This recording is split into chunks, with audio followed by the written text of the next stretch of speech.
Okay, if you're ready, can we just clap our hands, knowing that it's the Word of God that will change us. All right. So today I'm gonna be speaking from Second Corinthians chapter 12, verse 7 to 10, and this is an amazing verse. Many people have been preaching about these verses, but I praise God that today, this week, while I'm preparing the message, I was in the dining table, and all of a sudden I'm just exclaiming, "Yes! Amen!"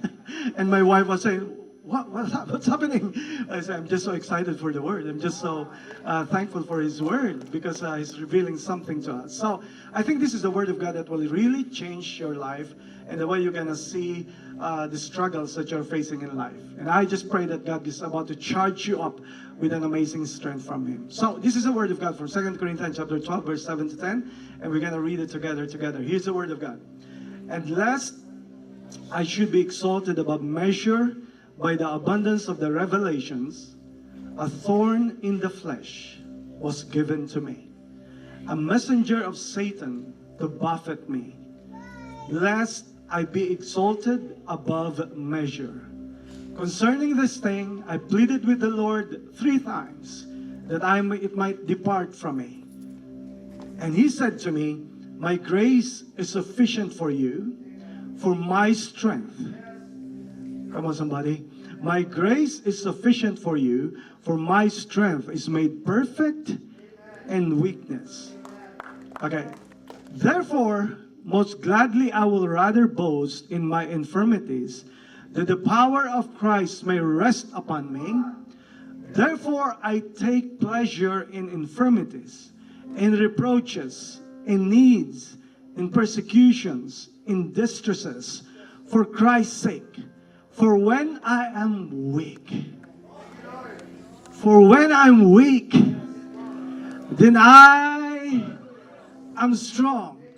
But I want you to take note that 3 times he's been praying to the Lord that it may depart from him. But it seems that God did not answer his prayer.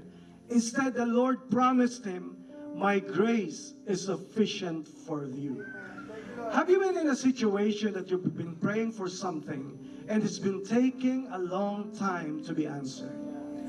Have you been in a situation that you've been expecting something to change and it takes years for it to happen? So today, I'm going to be addressing that thing. Why does God allow struggles to take time to be solved? So that's the thing I'm going to be preaching today. Why does God allow struggles to take time to be solved? Father, bless the word in Jesus' name. Amen and amen. Amen. Why does God allow struggles to take time to be solved? Amen. Is there a situation in your life that you've been praying for something and it seems that it takes time to be solved? Alright? Meron bang sitwasyon sa buhay mo o meron bang hinihintay ka for a long time at matagal na nangyayari, and because matagal nang hindi nangyayari, it could have been something na nagbibigay sa iyo ng kahinaan, and may mga pagkakataon na nagtatanong ka kay God, and tinatanong mo si God, bakit Lord ang tagal?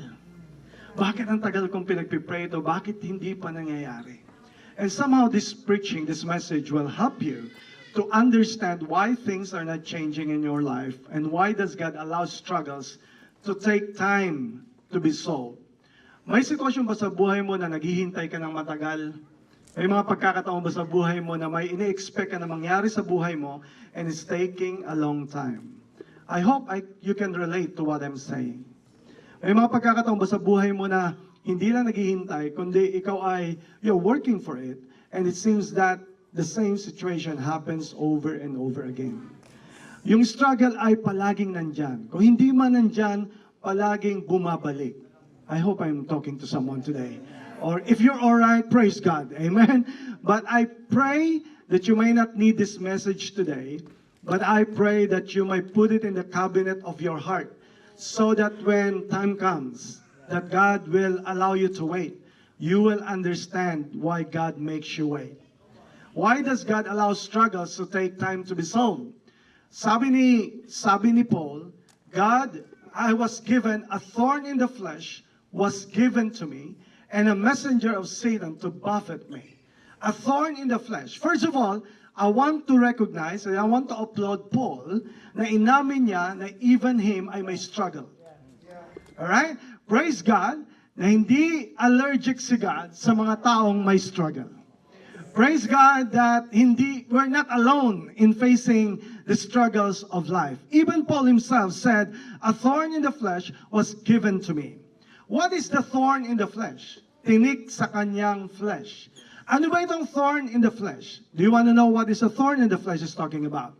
He was not specific what it is. Hindi niya binanggit kung ano talaga itong thorn in the flesh na meron siya. Praise God na hindi niya binanggit. So that everybody of us, even in the modern times, can relate to what he was saying.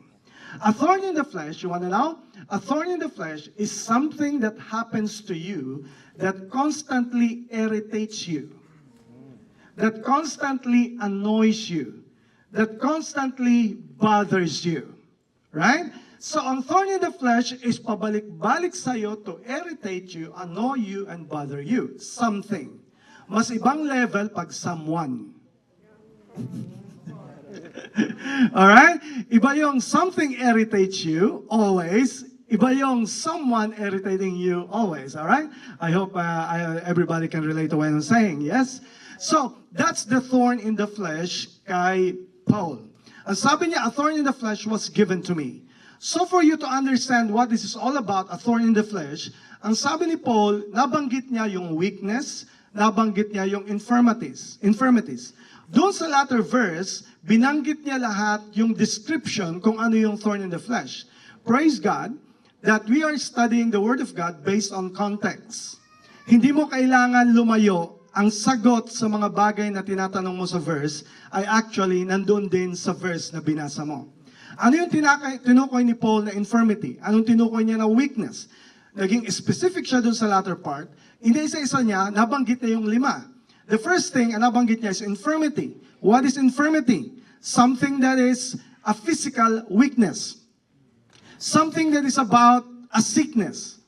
Meron ka bang situation na may sickness ka na pabalik-balik?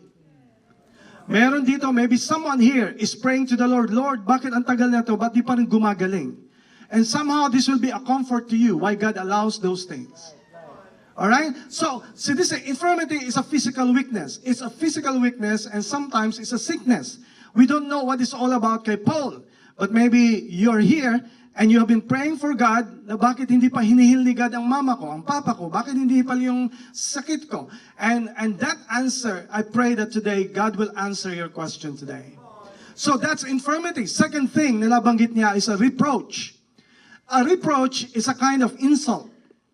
It's a kind of hurting words that has been thrown against you that came from disrespect. Have you encountered something in your life na hindi na uubusan ng tao na palaging may kontra sa'yo? Have you experienced in your life that there are people that will always be against you no matter what you do? Right? Wala pa, parang hindi mga perfect ang kausap ko. Praise God. Amen.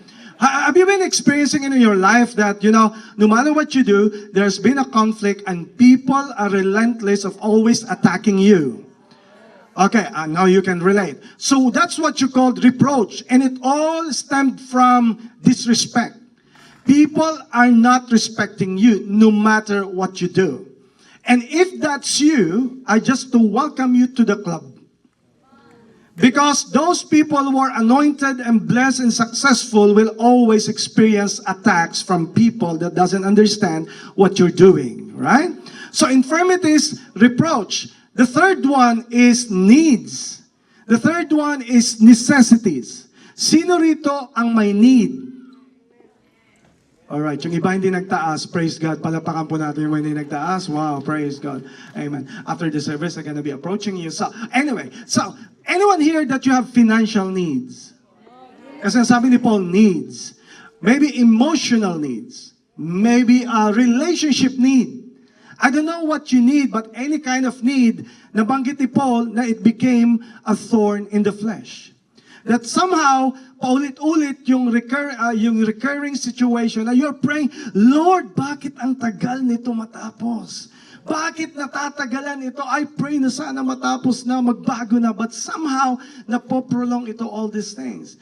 And needs mo, there's a financial needs na umiikot lang, and all of a sudden, nandun ka na naman ulit. Amen. Praise God. Okay, so infirmities, reproach, needs, and then the fourth one, nabanggit niya ay persecution. Praise God, sa panahon natin ngayon ay hindi na masyado ang persecution. Pero ang persecution, tinutukoy niya is persecution because of his faith. And you know that Paul has encountered a lot of persecutions. But I just want to tell you that today, if you have not been persecuted, maybe you are becoming so silent about your faith. Right? So persecution. And then the last one, nabanggit niya ay distress. Do you know what distress means? Distress means, here in this word, it means that you are in a narrow space. It means that you have limited resources. It means that you have a limited opportunities. Sino rito ang nagpipray at matagal ka na nag-expect na may break sa iyong ibigay, but somehow wala pa rin na ibibigay. Somehow makipot pa rin, somehow makitid pa rin, somehow nagpipray ka, Lord, why? And the question today is, why does God allow these things to happen to Paul? And why does God allow it to happen to you? And why does God allow it to happen to me? Ang sabi ni Paul, is a thorn in the flesh.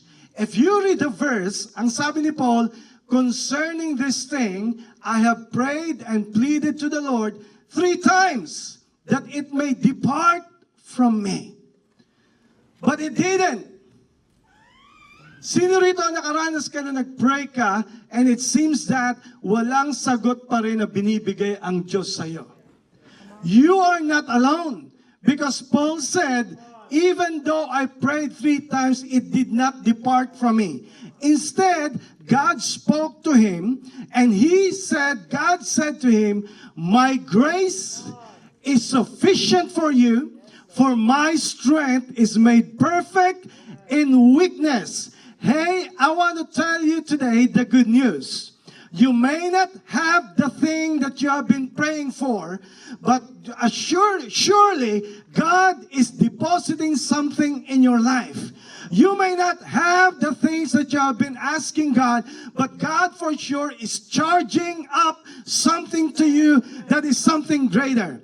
And my job for me today is to explain to you that even though you don't have it, God is charging you something that is greater than what you have been praying for. Maybe you are just missing it because you are not looking around, or maybe you are not understanding how God is doing all these things. Why does God allow struggles to take time to be solved? And you have been praying for so many long years and times, but it has never been solved. But I want to tell you today, God is charging you up with something greater and with something better. And my prayer for today, you may not have yet the prayer that you want to be answered, but I pray that the Holy Spirit will open your eyes so that you will see that God is charging you up with something greater. And when you see it, the more you're gonna praise the Lord, the more you're gonna thank God for what He has been doing, and even for making you wait. Come on, somebody. Can we praise the Lord? God is charging up with something greater. So what are these things na binigay ni Lord kay Paul? At anong binibigay ni Lord sa atin when God allows us to struggle for a long time? The first thing is this. God is charging you up with humility. Amen. Bakit pinapahintay ka ng Diyos? Bakit inaalaw ni God ang struggles to take time to be solved? Alam niyo kung bakit? Kasi may dapat pa akong mapagkumbabaan. Bakit ko sinabing may dapat pa akong mapagkumbabaan? Kasi ang humility takes spaces for it to work. What does it mean? May mga aspect pa sa buhay ko na kailangan kong matuto na maging humble. Maaring on this aspect of life, I am humble, pero hindi ko pala na-realize on this part of my life, ay nandun pa rin yung aking pride. At hey, can I tell you today, The reason why God allows the struggle to take time to be solved is because ang purpose ni Lord kung bakit dinidelay niya, kung bakit niya pinapahintay ka, is because ang project niya sa iyo ay mas greater pa kaysa sa ibibigay niya sa iyo. What I'm trying to tell you today, guys, is that the Lord is more concerned of you more than the blessings you will receive. Can I just tell you today, if God is making you wait, if God is allowing you to take time to the struggles to take time, can I tell you today that God's business is to make you learn humility? Come on, is there someone here relating to what I'm saying? God is charging you up with humility. What I'm trying to tell you guys is that God allows the breakthrough not to happen. Why God delayed the promotion. Why God is not giving you the provision. Why is not God allowing all these things. His plan for you is to make you humble. Anyone here na na-realize ninyo kung kailan ka tuloy naghirap at naghintay, doon ka natuto magpakumbaba. Can I tell you this? We need to be thankful to God for all the achievements and all the successes that God is giving to us. But can I remind you that successes are dangerous? If you are not responsible and if you are not aware that it's God who gives wealth, that it is God who makes you prosper in Jesus' name. Amen? So that is why for today, God is charging you up with humility. Why God is taking it time for so long? Because He is making you humble. Pinapakumbaba tayo sa ating mga. Alam niyo, ang gusto ko ng verse, sabi niya, lest I be exalted above measure. Lest I should be exalted above measure by the abundance of, I love that word, exalted above measure. Tandaan niyo yung word na yon, above measure. Bakit? May kanya-kanya tayong measure. Ang measure ni Tristan ay different sa measure ko. May kanya-kanya tayong level na sabi ni Lord, hanggang dyan ka muna, kasi yan ang measure ko sa iyo. Ang sabi ni Lord, pag nag-above measure ka, gusto sabihin, nag-assume ka na greater sa iyo, gusto sabihin, lumampas ka sa bagay na pinagkatiwala ko sa iyo, then you are becoming proud. And sabi ni God, I have to allow all these things to happen to you so that you will learn to depend on me and then you will learn to be humble. Hey, today, the Lord, the reason why He's allowing all these things to you is because mas priority ni Lord ang humility kaysa sa ating destiny. Humility is very important for us to learn. Sino rito na-realize na kung kailan ka pinahintay ni God, kung kailan nangyari, kung kailan may mga bagay na hindi na-disappoint ka, the more you realize na the more ka kailangan magdepende sa Panginoon. And the more ka dapat maging humble. Kung minsan hinahayaan ni God na ang thorn in the flesh to happen, especially in our situation, so that hindi tayo maging judgmental sa iba. Para hindi tayo, madali tayo mag-correct ng iba. Na-realize natin pag tayo pala nanghihina, naunawaan natin na hindi pala ganun kadali ang panghihina. And there are times na kailangan ibaba ka ni Lord, kailangan nandoon ka sa situation na yon so that you will learn to empathize, to sympathize with other people. And then na-realize mo, because of all these things na binibigay sa inyo, Lord, it's not all about the things that you can amass to yourself. It's all about what you can do and having a relationship with the Lord. Amen? So that is why God is charging you up with humility. Pinapakumbaba ka ni Lord. Kaya huwag kayong magtataka kung may mga pagkakataon na binibitin ka ni Lord sa mga bagay na dapat ina-aspire mo. Because the issue is not because God is not wanting to give it to you. The issue is hindi ka pa ready na ibigay yan sa iyo ni God.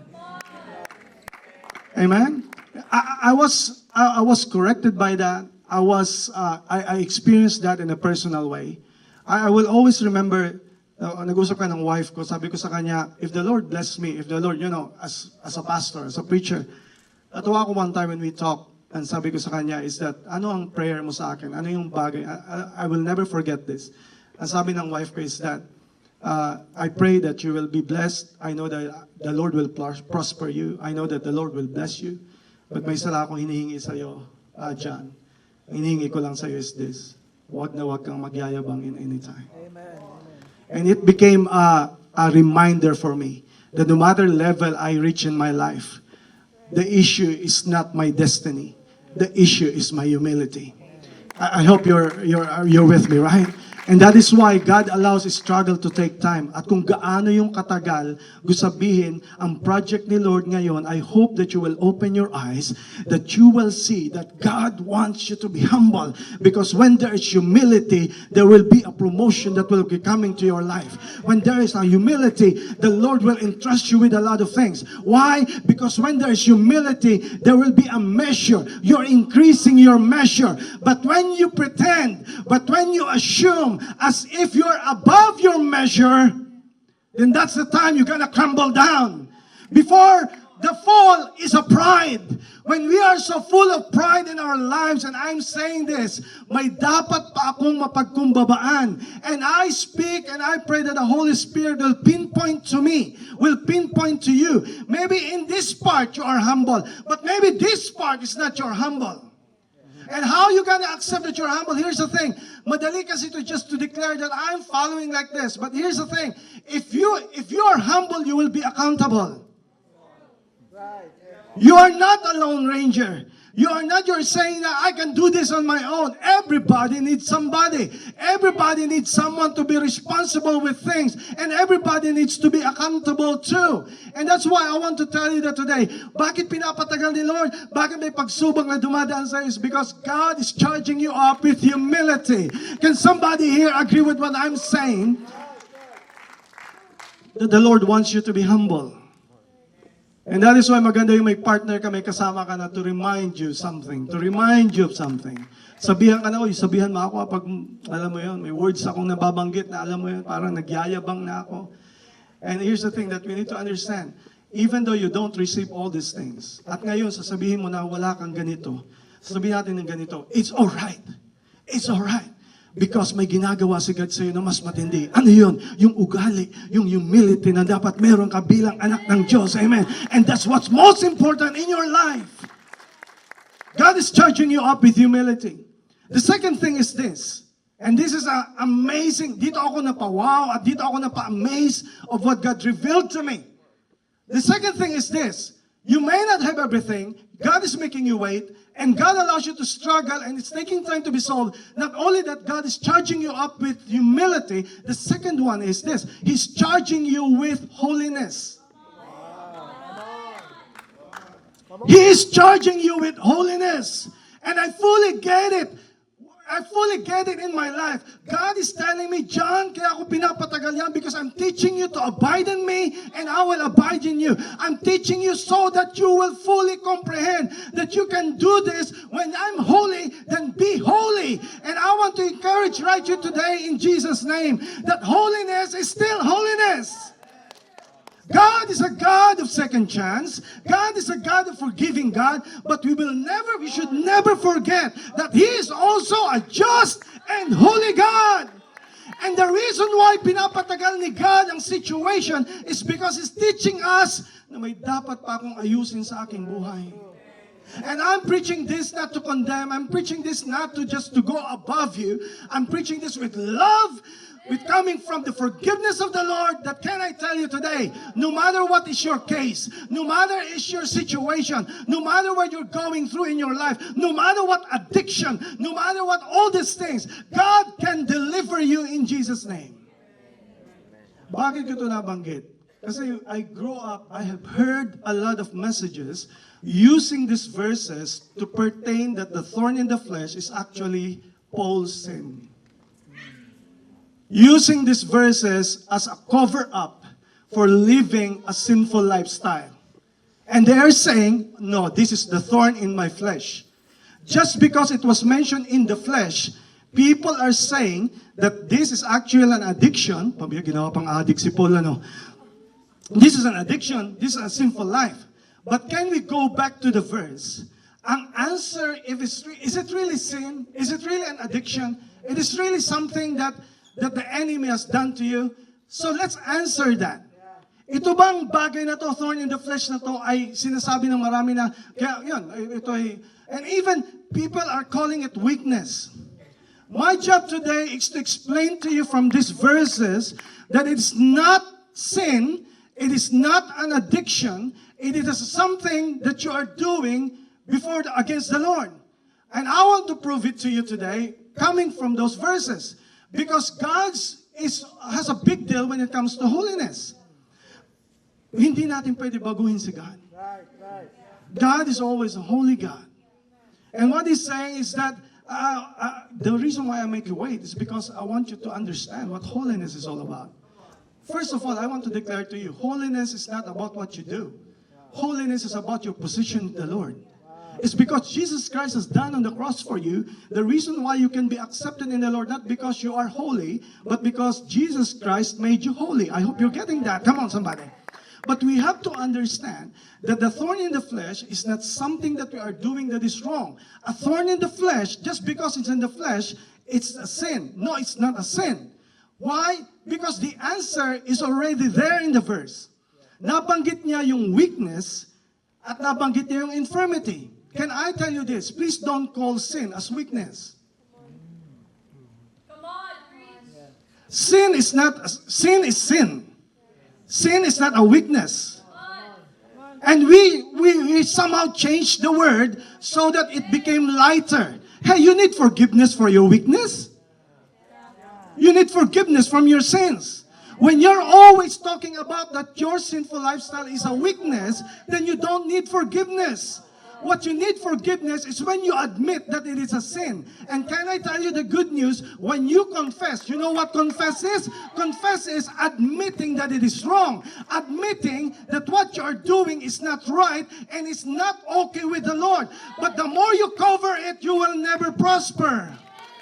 And that is why God is making you to struggle for a long time so that you will finally encounter what holiness is all about.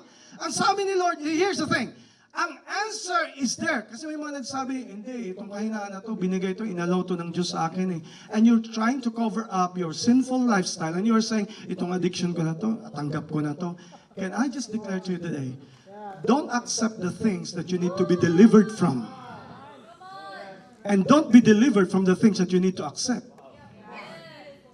Acceptance and deliverance is different. Ang verse ay nandun, ang sagot, gusto nyo malaman ang sagot? It's amazing about the context. Sabi ng verse, a thorn in the flesh. Come on. A thorn in the flesh was given to me. Nandun ang sagot. Given. Sabi ni Paul, a thorn in the flesh was given to me. Second phrase or second statement, a messenger of Satan to buffet me. Right?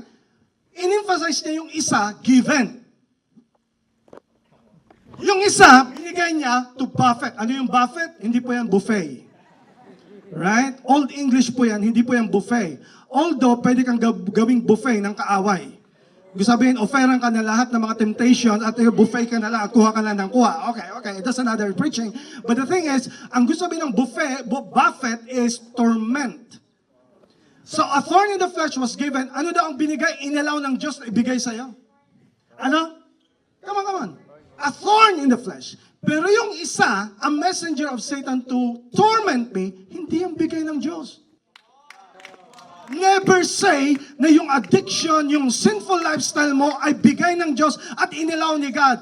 Anong purpose number one kung bakit binigay ng Diyos ang thorn in the flesh? For me not to be exalted para hindi ako magmayabang. Therefore, hindi ang bigay ni Satan. Bakit? Kasi kung ang purpose ng thorn in the flesh to make you humble, why Satan wants you to be humble? Ang gusto niya, maging proudful ka. Gusto niya maging puno ka ng pride. So, hindi yung galing kay God. Ang thorn in the flesh, galing kay God kasi infirmity yon, reproach yon, needs yon, and all these things. But it's not coming from Satan himself. Bakit hindi mo pwedeng sabihin na ang sinful lifestyle ay galing kay God at ito ay bigay ni Satan? Why? First of all, it's this. Ang word na infirmity sa weakness ay same in the Greek word. It's the same. Ibig sabihin, infirmity is a physical weakness or sickness. Third thing, nabanggit doon sa verse, I will take pleasure in my infirmities. Do you mean God allowed you to take pleasure in your sinful lifestyle? Bakit tahimik pag ito ang preaching? Amen?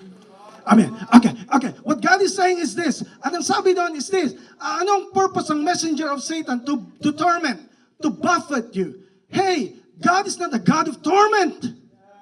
Can I just declare that today, No matter what's happening in your life, can you just pinpoint who is the evil one? It is not God who allowed you to be broken. It's not God allowed you to be tormented. He is the God of torment. Fear casts torment. Fear produces torment. But God is a God of love. And His love, He wants to release you. He wants to deliver you. So today, I just want to declare to you today, if you're encountering some addiction, some sinful lifestyle in your life, I want to be the one to tell you, whatever is your case, there's no hopeless case to God's amazing grace.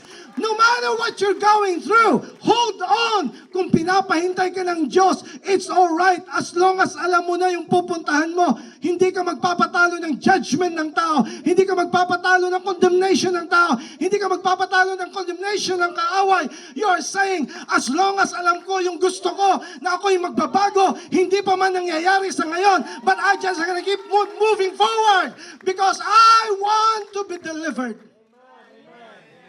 And I'm a testimony of that. It took me 8 years bago ako pinapalaya sa anger. It took me 8 years bago ako binago ni Lord fully sa sinful lifestyle. It took me 10 years kaming family bago makaangat sa poverty. How about you? Have you wondered ilang taon ka naghintay? Ilang taon ka pinahintay ni God? But can you understand that today, that test produces some holiness in your life? That test produces you na maging mas malapit kay God? Come on, in Jesus' name. That's why a thorn in the flesh was given to me and a messenger of Satan to torment me. Hey, God is not about to torment you. God is about to deliver you. Today, if you're encountering an addiction, if you're encountering a sinful habits, if you're encountering a sinful lifestyle, no matter what it is, greater is He that is in you than he that's in the world. You are a child of God and He can set you free. Right now, He can deliver you. If you just confess and you admit to yourself and to God, Lord, this is wrong and I want this to change. And it may take you a long time, pero that's okay. As long as you're already in your journey going there. God, come on. That is why God is charging you up with holiness. You know how you can be delivered? You know how you can be set free? The Word of God says, and you will know the truth, and the truth shall set you free. Kaya ka palaging vanquished kasi you thought ang holiness is what you do. Holiness is who you are in the Lord. When you start to believe that you have been made holy by the Lord, you will act holy. When your belief is holiness, your behavior will become holiness. And that is why that today, this is no longer popular, the topic about this. It's because we messed up the understanding at tinanggap na lang natin yung mga bagay na dapat doon tayo i-deliver. Don't accept the things that you need to be delivered from and don't be delivered from the things that you need to accept. Ang pinapa-accept ni Lord, na dahil kahit di sinagot ni Lord yung si Paul, sabi ni Lord, it's alright, but my grace is sufficient for you. Hey, that verse alone can change you. No matter what is your case. Ikaw pa ang pinakamasamang tao sa balat ng lupa. As long as you confess to the Lord, as long as you come to the Lord, hey, maybe ang change may not be overnight, but it's okay. As long as in your heart, you already know what is wrong, and you already know what is right, and you are proceeding, going to it. Sabihin man ng tao sa iyo na bakit di ka pa nagbabago, sabihin mo, huwag kang mag-alala, papunta na ako dun. And my time, my measure is not according to your measure. My time is not according to your time, your expectation. I have my own timeline. To you, it may be 3 years, but I don't know how many years it may take. But how long it may take to me, I don't care anymore because I know that my God can deliver me from any bondage, from any addiction, from any situation. The answer is in the grace. Sabi ni God, my grace is sufficient. Do you understand what sufficient means? Sufficient means hindi kulang. Can I just declare to you the good news today? Everything that you need to have a changed life is already been given to you. His grace is sufficient for you. His grace is sufficient than your mistakes. His grace is sufficient than your misery. His grace is sufficient than your sin. His grace is sufficient than your breakdown. His grace is sufficient than your anxiety. His grace is sufficient than the judgment of men. His grace is sufficient than everything that the enemy is throwing to you. His grace, you know why His grace changed? His grace, you gotta say, my grace. Can you say it? My grace. Not your grace. Not somebody else's grace. Sabi ni Lord, my grace is sufficient. Do you know what it really means? God is saying, I am sufficient for you. Amen. Thank you, Lord. Praise God. Ako pa lang, sapat na para sa'yo. Lahat ng pinagpipray mo, oh come on somebody, kahit pinapahintay kita, kahit may mga bagay na hindi pa nangyayari, am I sufficient to you? Right now, am I sufficient to you? Will I replenish you? Can I charge you up? Can I just give you something even though you are not receiving it yet? Today, God is charging up somebody here with the holiness of God, and God the Holy Spirit is releasing you, delivering you. Maybe you have an addiction, maybe you have something that you can say, oh Lord, paano ko ito mapapagtutulungan pa yan? Here's the thing, God is about to deliver you today. Because His grace is sufficient. And praise God, pagbasa ko ng bad news, na nakalagay doon, a messenger of Satan to buffet or to torment me. Have you encountered in your life, pagkatapos mo gawin ang mali, doon sisimula ang torment?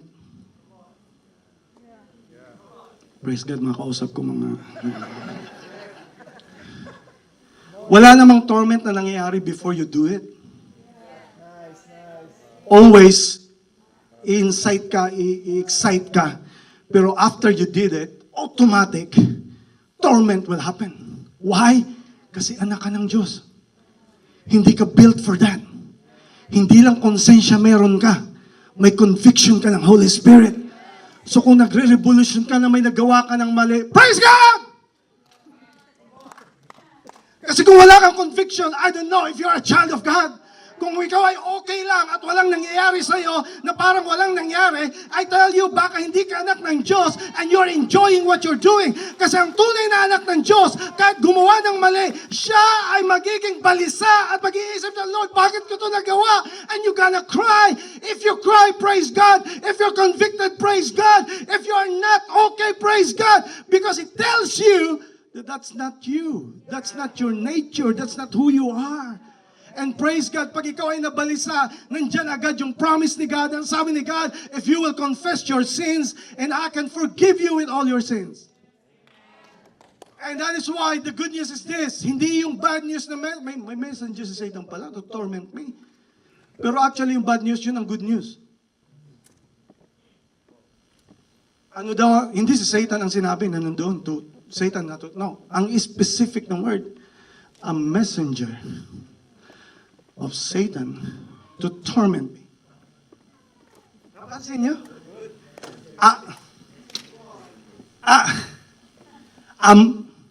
What? Messenger. Can I tell you sa messenger na yan? Hindi ikaw ang president. Hindi ikaw ang may authority sa buhay ko. Wala kang right sa buhay ko. Messenger ka lang. Tagadala ka lang ng mensahe. So gusto sabihin, kung may messenger si Satan, it's up to you. You have the right, you have the authority to accept the messages. Oh, come on somebody. It's up to you whether you receive the messenger. The reason why you are so miserable, the reason why you cannot overcome all these struggles is because you allow the messages from that messenger. Pinakaayaw ko sa ngayon, ayaw nakakatanggap ako ng maraming text. Akala ko ba nung nagkaroon na ng registered SIM, ay matapos na yung mga scam text na yan? Okay lang sana kung totoo. It will make you happy. Hindi yung 10 text, hey, you have won 1 million pesos and you have been given a grant from South Africa because the king, what the heck? And you gonna say, may isa pa na nakalagay doon na text, sasabihin sa'yo is that, you have a parcel in the post office that you need to receive. Click the link. And then, do you want an extra income? Ang daming nandyan. Ikaw naman, wow, good news! But do you receive it?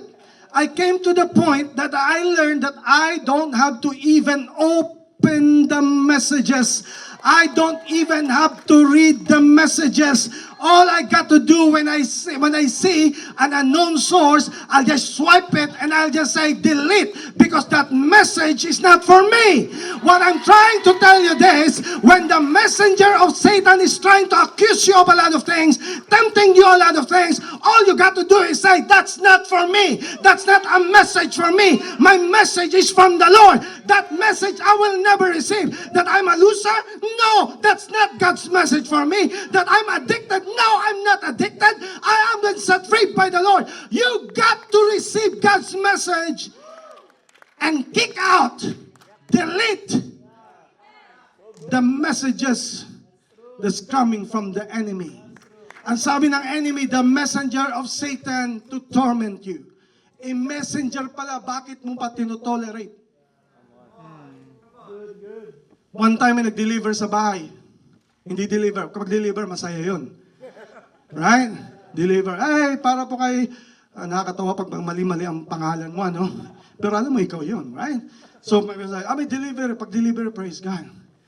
Biro masakit niyan is that ang pupunta sa iyo ay, alam mo yun, may bill kang dapat bayaran. Right?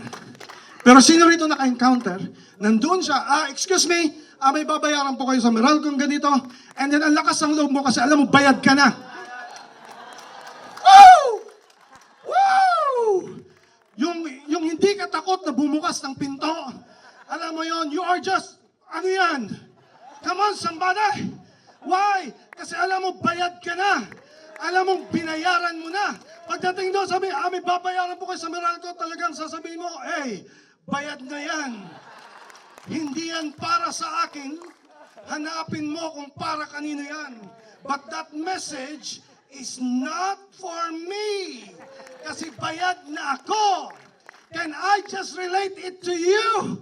When the enemy's messenger is coming to your house and accusing you that you are a sinful, sinner, unworthy, loser, all you got to say, hey, bayad na yan. Bayad na yan ni Christ. 100% it has been paid at wala na akong babayaran sa iyo. Maybe hindi yan para sa akin, maybe para yan sa iba, but you're not welcome in this place anymore. Can I just declare to you today, your struggle against addiction is not hopeless. Your struggle against your sin is not hopeless. Your struggle against wrong relationship is not hopeless. All you got to do is kick out and delete and don't listen to the messages of Satan against you. Messenger lang eh. Ang ginawa mo, pinatuloy mo, kinalinga mo, pinakain mo, at lahat ng sabihin niya, pinapaniwalaan mo. Hey, I just pray in the Holy Spirit today. A messenger that's inside your house.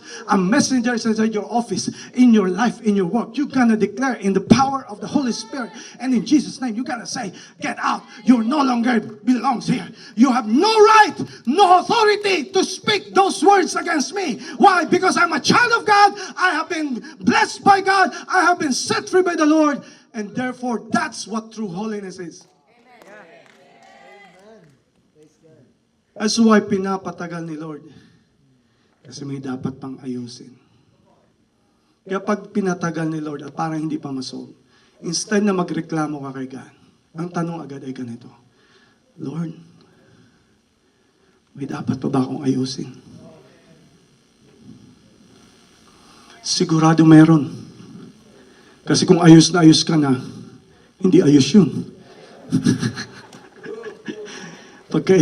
And you're gonna say, Lord, anong part ang dapat ko ayusin? And I re-reveal ng Holy Spirit sa iyo. At hindi ka niya i-judge na para kang kawawa. tutulungan ka ng Diyos to overcome that. And He will deliver you from it. But that messenger that's tormenting you, that's making you not fall asleep, you're gonna take a stand by the power and the conviction of the Holy Spirit. And you're gonna say, I will no longer listen to your message. Kung may boses na nagbubulong sa'yo na ikaw ay hindi ka, kawawa ka na hindi ka para sa Diyos, you're gonna rebuke it in Jesus' name. And you're gonna say, you are just a messenger. I don't want to receive anything from you because God is for me. Come on, somebody, in Jesus' name. Amen. God is charging you up with humility. God is charging you up with holiness. Kaya pag pinapatagal, just be humble and you're gonna say, Lord, yes, Lord, dapat ko talaga to ayusin sa buhay ko. And when you do that, here's the number 3 that will happen. God is charging you up with higher understanding. Higher understanding. Anong gusto sabihin? Kasi pinapatagal ni Lord, kasi may dapat pa pala akong maunawaan. Ano yung dapat mong maunawaan? Anong sabi ni Paul? Concerning this thing, I have pleaded with the Lord 3 times that it might depart from me. Na-depart ba yung thorn in the flesh? Hindi. Hindi nawala. But here's something that you're gonna understand. Paul have a higher understanding of what prayer is all about. Na ang prayer pala is not transactional. That prayer pala is not just getting things. What if pinagpipray mo, hindi ibigay ni Lord? Magpipray ka pa rin ba? What if God is elevating your understanding of prayer that is not about asking? Although you can ask, but it's not confined in asking. What if I tell you that today, kung bakit hinihingi, ay pinapatagal pala ni Lord, kasi hinihintay ka niya na makita ka niya na lumuhod ka sa kwarto mo, lumuhod ka kung nasaan ka, and finally, you're gonna pray, and you're gonna ask the Lord, and you're gonna be with Him. Question is, will you still pray, even hindi alisin ng Diyos? Will you still pray, kahit hindi ibigay ng Diyos sa'yo? That's why, kaya pinapatagal ni Lord, kasi God is teaching you about prayer, that it's not a ritual, it's not for church only. It's not for Sunday. It's not just for lifting hands during music time. You have to pray because you have a relationship with your Father and that's your conversation. Prayer is not transactional, it's relational. You will understand na finally, Lord, kahit natatagalan, sabi ni Paul 3 times, paulit-ulit, kailan ka ba naging consistent sa prayer? Hindi lang binigay sa'yo ni Lord first time, tumigil ka na. Nag-try ka ng second time, hindi pa rin binibigay, tumigil ka na. Nag-try ka pa rin third time, hindi pa rin nangyari, tumigil ka na. Sabi ni Lord, kaya ka pala kumakausap sa akin kasi gusto mo lang makuha yung gusto mo. Hindi ka pala lumuluhod at nagpupuri sa akin dahil gusto mo akong kausapin. So that is why God has to prolong it so that finally, ma-discover mo na ang prayer is about your relationship with the Lord. Come on somebody, can we clap our hands for that?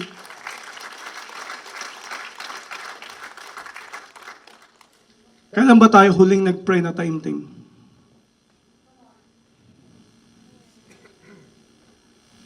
Kailan ba tayo huling na nag-pray sa Kanya na hindi lang taimtim, kundi wala kang hiningi? Kundi mag-praise ka lang kay God sa lahat ng kabutihan niya. When was the last time na umiyak ka dahil hindi sa problema? But umiyak ka lang dahil sa kabutihan at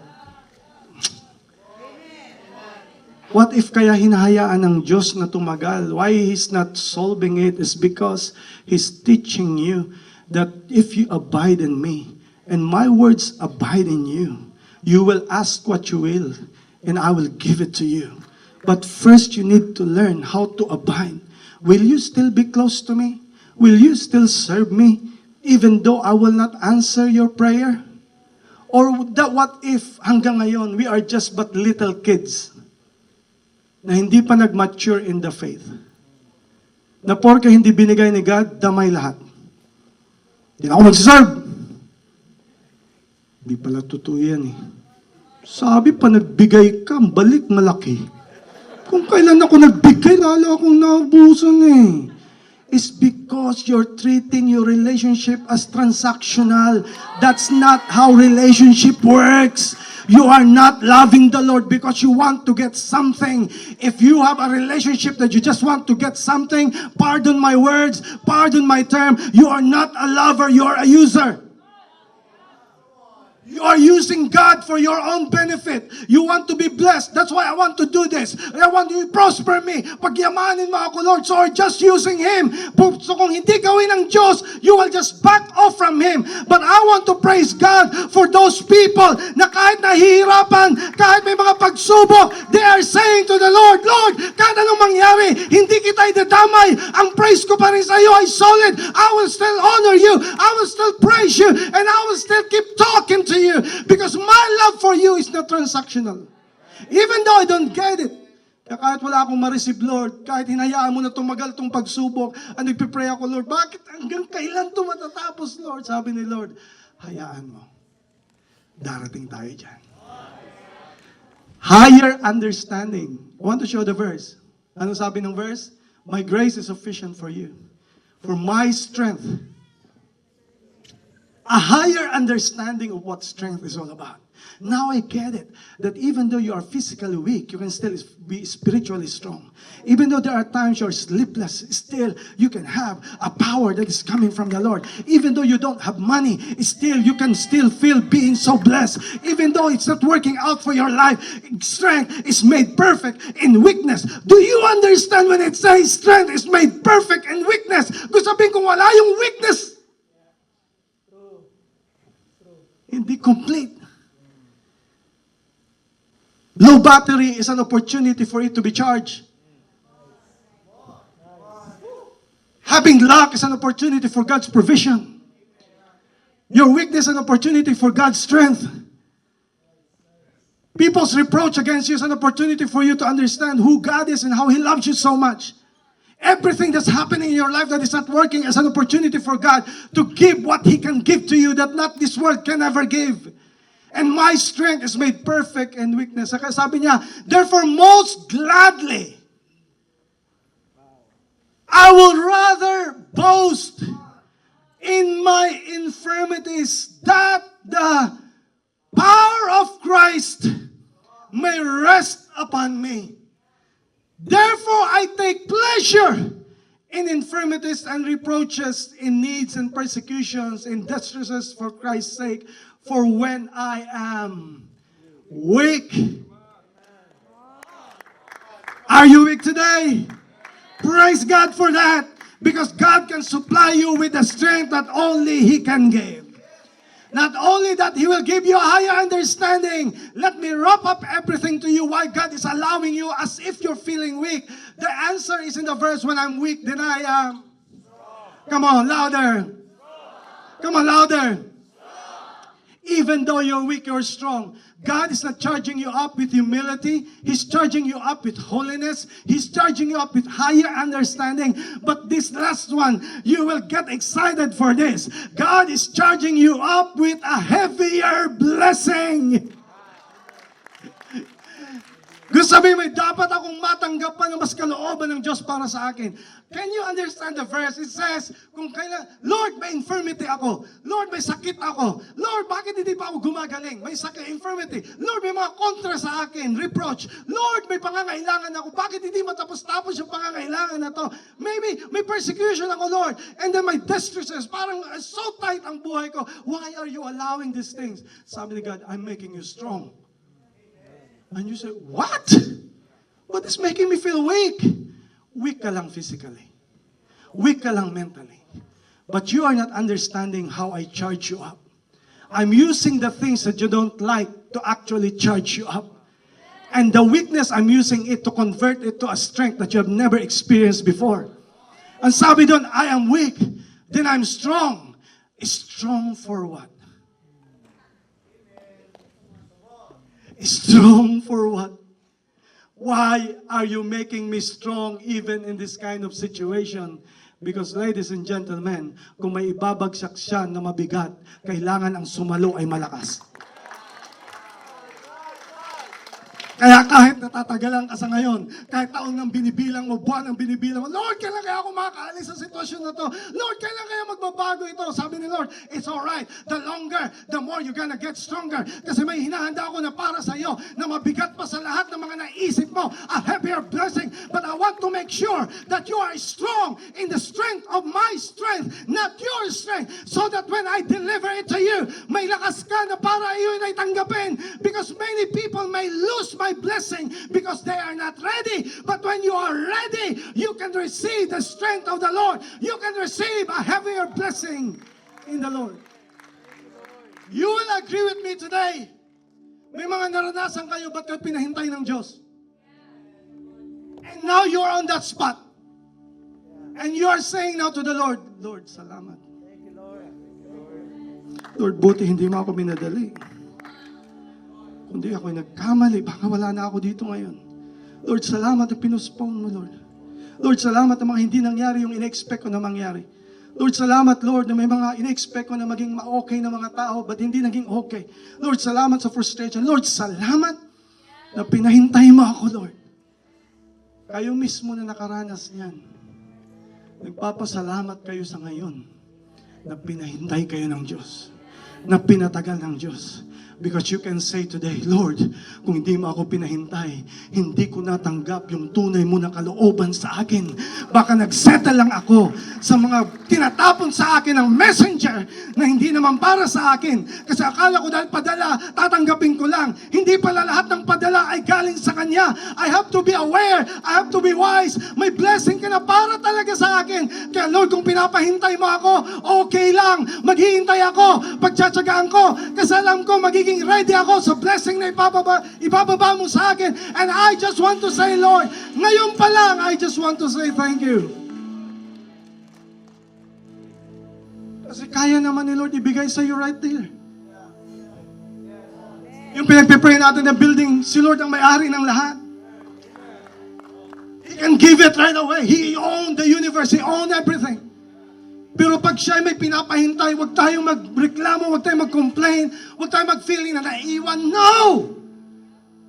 God, the secret is in the measure. So kung ano yung measure sa'yo ni Lord, doon ka muna sa measure na yon.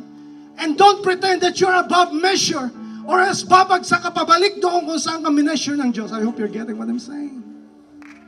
Pero bakit pinapatagal kayo, sabi ni Lord, anak, pag nakita ko na humble ka na, pag nakita ko na ang glory hindi mo aagawin sa akin, pag binigay ko ba ito sa iyo, sino ang mag-glorify? Pangalan mo, galing ninyo, achievements ninyo, capacity ninyo.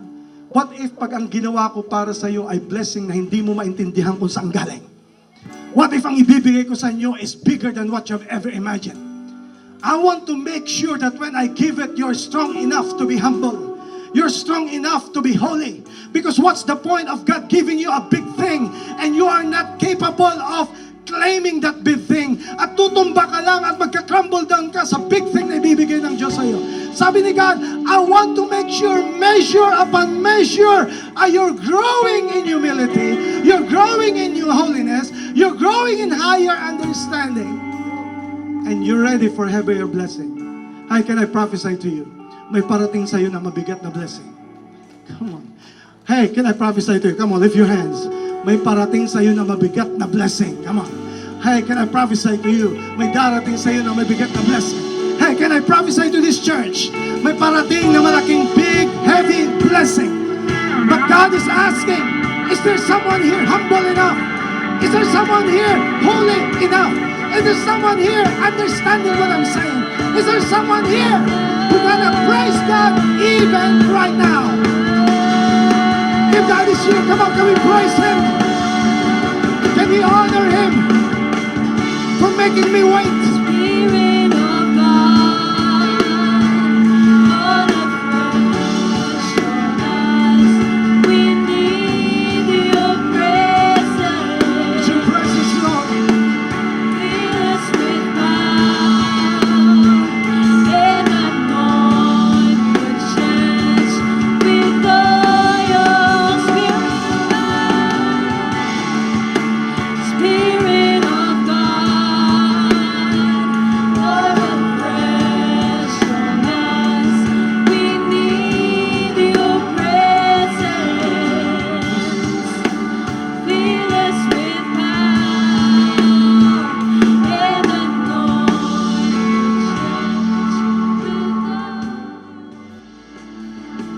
Now for the rest of us, I don't know how the Lord spoke to you, Pero I address sa aming mga bisita. Sa aming mga bisita po, God is about to save you. God is about to release you. All you got to do is this. Hindi hiningi ng Diyos na ikaw ay maging perfect. Hindi hiningi ng Diyos na maging 100% okay ka. Ang hinihintay lang ni God is, will you receive His gift? Will you receive Jesus in your life? If that is you, meron po ba tayong bisita rito na nais tumanggap sa Panginoon? If that is you, you can lift your hand and you, come on, is there anyone here? Someone here? Praise God. Amen and amen. Praise God. Are there hands there at the back? Praise God. If that is you, sa aming mga bisita, can you join us here in the front so that we can pray for you? Or maybe there is something in your life that is about to release you. You can join us here as we pray for you, as we sing the song. Here we go. It could not hold you. Hi. Failed to before you. Freedom. Silence the bell. I see Thank you, Jesus. Go. heavens are roaring. The praise of your glory. For you were raised to life. That could not hold you. That could not hold you. The veil to before you. Silence the bells. I'll sing and pray. Heavens are roaring. Praise of your glory. For you were raised to life again. Come on, all hands lifted. Here in the front, up to the back. We're about to receive the release of the Lord in your life. The anointing of the Holy Spirit is thick in this place. He's about to release you. He's releasing you right now. He's washing away your sins. He's already paving a way for your future. And He's cleansing you right now in the name of Jesus Christ. He is relieving, He is throwing away and kicking out the messenger of the enemy in your life. You are no longer abandoned. You are no longer a defeated one. You are a victor in the Christ's name. In Jesus' name. As I pray today, somebody here is released from shame. Somebody here is released from pain. Somebody here is even being healed by the Lord physically. God is saying to you, you have been waiting for many years. God said, now is your measure. Now is your time. God is even unleashing a new vision for someone here to serve Him. God is expanding your eyes to see what He can do to your life. Somebody here is being set free from addiction. Somebody here is being set free by Jesus Christ. Thank you, Jesus. Now I'm gonna pray for all the visitors in the house. This prayer is for you. You can follow me in this prayer, and here's the prayer. Lord, salamat po na minahal mo ako kahit ako'y makasalanan. Salamat po na sa araw na to, naunawaan ko na kailangan ko kayo. Panginoon, salamat na namatay ka sa krus para sa akin. Tinatanggap kita sa aking puso bilang aking Panginoon at tagapagligtas. Salamat sa bagong buhay, bagong relasyon, sa pangalan ni Jesus. Amen and amen. Come on, we can clap our hands for all the people who receive Jesus Christ.